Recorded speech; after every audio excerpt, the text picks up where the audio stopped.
Senior सहाफ़ी और तज्ज़ियाकार नुसरत जावेद ने कहा है कि दरियाओं से नई नहरें निकालकर रेगिस्तान को सरसब्ज़ व शादाब करने का मंसूबा अवाम को समझाना बहुत मुश्किल है। हमारे दरियाओं में पानी की मिक़दार मौसमियाती तब्दीलियों की वजह से पहले ही बतदरीज ख़तरनाक हद तक कम हो रही है।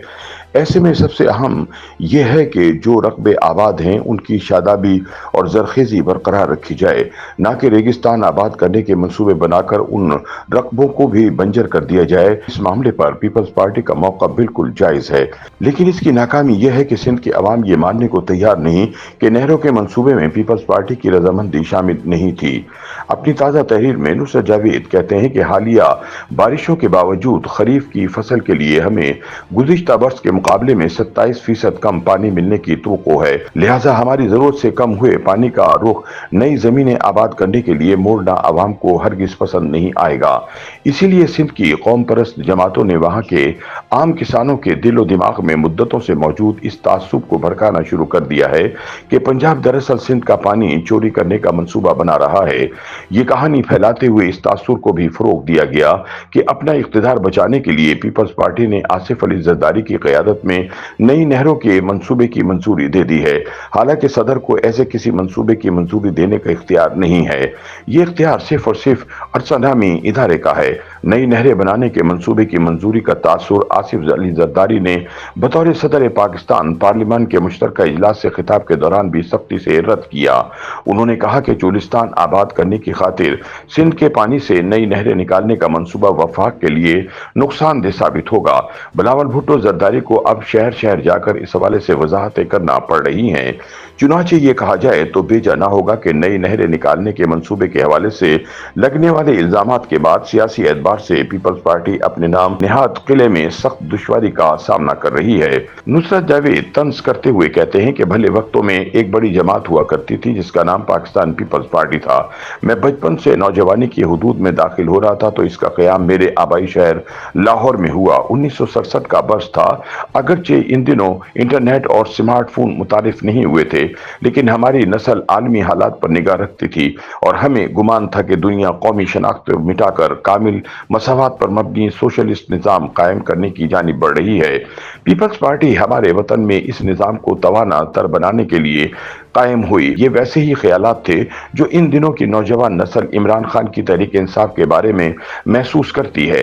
लेकिन आज पीपल्स पार्टी हुकूमत में आई तो हम में से अक्सर नौजवानों की इससे वाबस्ता उम्मीदें खाक में मिल गईं। चुनाचे मुझ जैसे लोग सर झुकाकर रिस्क की तलाश में सहाफ़ी बन गए। लेकिन इसके बाद जनरल ज़ियाउल हक ने सख्त गिर मार्शल लॉ मुतारिफ करवा दिया। शहीद जुल्फ़िकार अली भुट्टो इसके हाथों फांसी पर चढ़ा दिए गए तो इनकी बेटी ने मज़ाहमत का रास्ता इख्तियार किया। इस मज़ाहमत ने हमें हौसला दिया और एक बार फिर अपने हालात तब्दील करने के ख्वाब देखने लगे। पीपल्स पार्टी जब मोहतरमा बेनज़ीर भुट्टो की कमान में गई तो चारों सूबों की जंजीर बेनज़ीर हो गई, लेकिन इनकी शहादत के बाद बतदरीज ये जमात सिंध तक महदूद होकर रह गई। पीपल्स पार्टी 2013 से अब तक दोबारा वफाकी हुकूमत नहीं बना पाई। अप्रैल 2022 में इमरान की वजारत उज़्मा से फरागत के बाद पीपल्स पार्टी को वफाकी हुकूमत में अहम वजारतें मिली, लेकिन वो 2024 के इंतखाबात में किसी काम न आई। अलबत्ता 2008 से पीपल्स पार्टी मुसलसल सिंध की सूबाई हुकूमत तश्कील देती चली आ रही है। इसके अंदाज़ हुकूमत या गवर्नेंस के बारे में सिंध से दूर बैठे तबसरा निगार अमूमन मनफी तासुर फैलाते हैं, लेकिन मैंने पीपल्स पार्टी के कई नाक़िदीन से ये राय तवातुर से सुनी है कि सिंध में पीपल्स पार्टी ने कम अज कम सेहत के शोबे में मुख्तलिफ शहरों और कस्बात में जदीद तरीन आलात से लैस इदारे कायम किए हैं। आलमी इदारों से वाबस्ता कुछ माहिरीन सैलाब मुतासिरीन की बहाली के मंसूबे को भी सराहते हैं। वो मंसूबे जिनकी तारीफ होती है, लेकिन नाम निहाद मेन स्ट्रीम मीडिया की बदौलत अवाम की अक्सरियत की निगाह में नहीं आते। नुसरत जावेद कहते हैं कि गुज़िश्ता चंद हफ्तों से पीपल्स पार्टी अपने नाम निहाद गढ़ यानी सिंध में शदीद मुश्किलात का सामना कर रही है। इसकी वजह 6 नई नहरों की तामीर है जिनका हदफ चोलिस्तान आबाद करना बताया जा रहा है। जब ये मंसूबा पहली बार मंजर आम पर आया तो मैंने इल्तिजा की थी कि इस मंसूबे को कालाबाग डैम की तरह मुतनाज़ा बनाकर रद्दी की टोकरी में फेंकने के काबिल ना बना दिया जाए, लेकिन पाकिस्तान जैसे ममालिक की मुसीबत टॉप डाउन तरक्की का मॉडल है। यहाँ फर्ज कर लिया जाता है कि कोई दीदावर या दीदावरों पर मबनी गुरोह ही मुस्तकबिल को ताबनाक बनाने का मंसूबा सोच सकता है और जाहिल अवाम इन्हें सोचने के काबिल नहीं। YouTube पर गूगली न्यूज देखने के लिए youtube.com की सर्च बार में गूगली न्यूज टीवी टाइप करें। गूगली न्यूज के पेज पर सुर्ख रंग के सब्सक्रिप्शन वाले बटन पर क्लिक करना ना भूलिए। YouTube पेज पर अपलोड होने वाली वीडियो से बाखबर रहने के लिए बेल आइकन पर क्लिक कीजिए। आपको हर नई वीडियो के बारे में नोटिफिकेशन मौसूल हो जाएगा।